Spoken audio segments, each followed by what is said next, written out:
Hello again, everybody. It's Jeff Fox, the Jeff Fox Show with Gigi Fontaine. We're here with a familiar friend. Let me first say congratulations on the new deal, Coach Bo. You came a long way, man. I was one of those people that ate crow when you first came aboard and doubted. I was like, we need Roy Williams. We need Mike Krzyzewski. Who's this Eric Spoelstra guy? How do you feel right now? Yeah, I still say that. But, I feel honored to be a part of this organization and to be a caretaker and a steward of this culture that Mickey and Pat started. So I take it very seriously, very, very seriously. We're all going on about 25 years working together. So we're familiar with the culture, we're familiar with the standards and how high our expectations are for teams that wear our uniforms, and I want to keep it going, and not just myself, but the entire coaching staff, the training staff, weight staff, and equipment staff. We all work together, to make sure that this is the type of product that everybody expects from the Miami team. You've got a new alpha in Jimmy Butler, and he's really, really an alpha, and of course, what was the recruiting process like, and how does he embrace this Miami Heat culture? You mentioned fit earlier at the press conference. Seems like a perfect fit to me. Yeah, so much of this league is about the right kind of fit, the right timing, and that's for players and organization. You have to be aligned with your values, whatever those may be, and we felt that we were aligned with Jimmy. He did a lot of homework on us. He felt that we were the right fit for him, and the whole idea is, can we work together to bring something better out of both of us? And we just can't wait to get started with the process, and everything that he's that we heard that he was to be, this summer we've seen it. And then now it's just time to start putting it together. Coach, also wanted to ask you about the importance and how Udonis Haslem helps you and your coaching staff. You mentioned in the press conference earlier, he's not just somebody that's there as a liaison, like a coach's assistant to the players. He really works. He puts in work. How does that help you? Yeah, UD is the picture of the Miami Heat culture. Now, he is signed on to be a player. I mean, that's where he can bring the most value. He's not a staff member. He's certainly not a coach. He's a champion, right, and he's a player in that locker room. What I love about where UD is right now is he's embracing being also a caretaker for helping develop the leaders of the next generation of Miami Heat players. Yes. And he takes that responsibility very seriously, as he should. He wants this Miami Heat organization going in the right direction. He's put in a lot of blood, sweat, and tears for it to get to where it was, and he wants to make sure that the next generation of players understand how much is required and they put on that uniform. Thanks for making time for us, and congrats on shutting guys like me up. I won't doubt you again. Thanks, no hard feelings. All right, buddy. Coach Eric Spoelstra of your Miami Heat. Back to you. All right, it's Jeff Fox, the Jeff Fox Show with Gigi Fontaine, and our next guest, of course, is from the 503, and now he's in the 305. Somebody gave me that one, original. You don't bite in hip-hop, but somebody gave me that one. Yeah, it was me. But yeah, here we go. This is Ghost Rider. Yeah, I'm a ghost rider. People don't know that about me, but here we go. So, Myers, man, welcome to Miami, of course. What's it been like being here in South Florida for you? Sure, it's been great. I was just telling somebody this. I feel very welcome. I mean, we're talking Pacific Northwest all the way to South Florida. So that's a long, literally the furthest NBA city away from Portland, Oregon. But,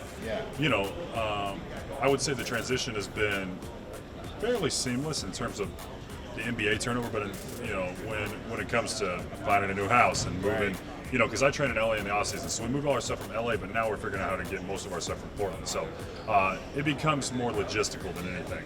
And the other thing I've mentioned is that it's more emotional. I made a lot of lifelong relationships in Portland, and so that was a little tough on me and my wife, but I would say that the way that my teammates have treated me here and welcomed me, and the coaching staff and Mr. Riley and everybody, it's been great. And the easiest way to put it is we are so excited to be here, my wife and I.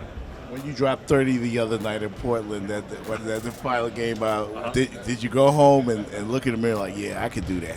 You know what? I mean, that was as in the zone as it gets. Yeah. But the thing about it is people don't realize I actually didn't play at the end of the season. We signed Ennis Cantor at the break. Right. That was when Nurk was still healthy, and I wasn't playing. But I told myself there was something in my head that told me, don't let your guard down. So Right. keep training hard. Of course, I was always going to do that, but keep training hard. Keep getting your shots up. Watch film, study, be ready. And I was getting my work in, and sure enough, I'll never forget. I had played a little bit in games 1 and 2 in Oakland, Right. and I came in for an optional shoot, game 3 morning.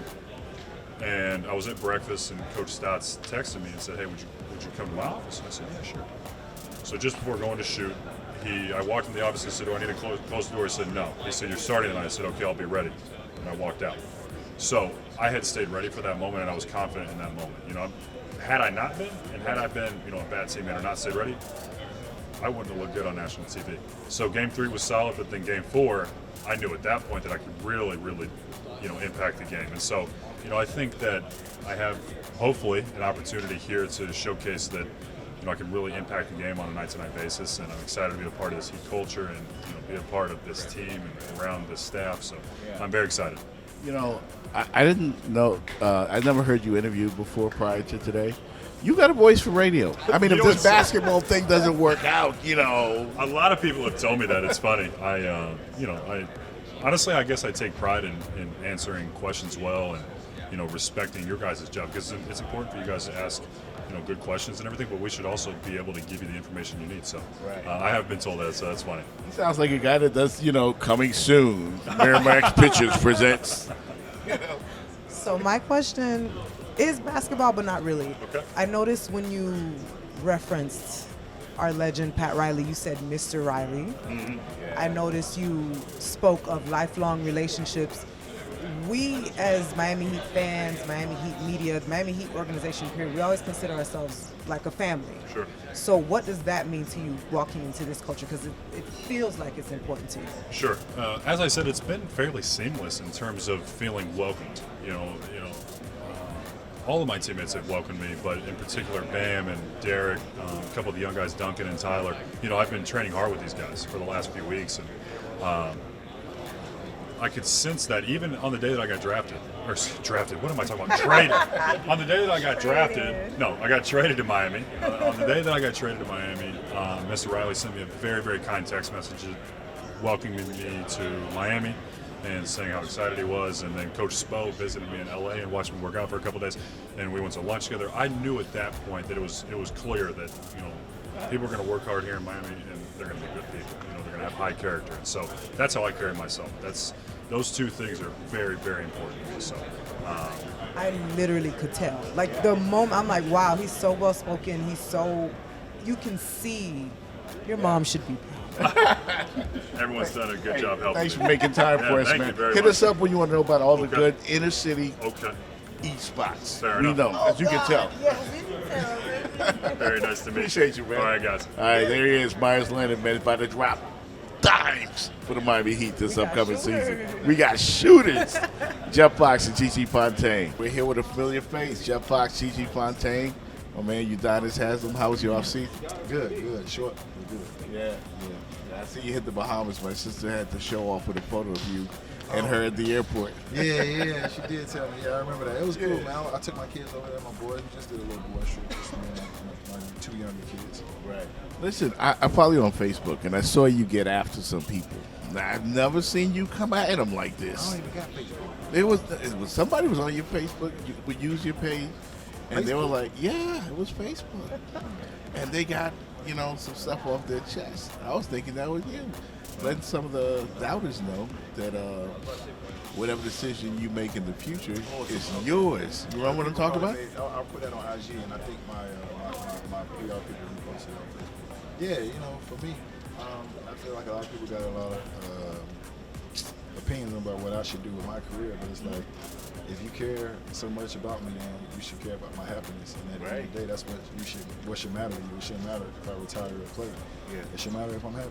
And if you care about my happiness, then that's all you should be focused on. Nobody embodies the Miami Heat culture more so than you. I mean, we all know the story locally, of course. That work ethic. Coach Spo said, you still come in here with that same attitude from day one. How do you maintain that? I don't know. I mean, it's just a mentality, man.